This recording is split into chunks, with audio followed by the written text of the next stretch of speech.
Let's go to Coors Field. Trevor Story is only $4,600 tonight. Patrick Corbin, I know he looked good in his last outing, but that's the first time he's looked good all season long.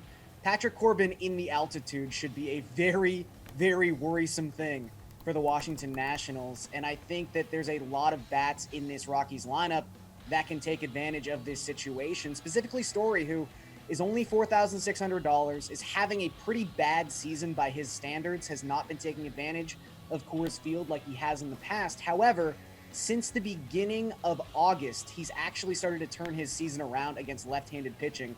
He's got a 341 batting average and an OPS above 1.1 within that span of time against southpaw pitchers. So considering Patrick Corbin's given up 2.42 home runs per 9 to right-handed batters so far this season, I think Story can really showcase the improvements he's made the past 2 months in this specific spot.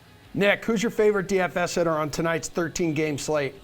I swear I'm not trying to copy these guys left and right, but Trevor Story is the guy at 4.6K at Coors. Just looking at that tonight, I mean, Patrick Corbin's a guy that we've liked to target throughout the majority of this season.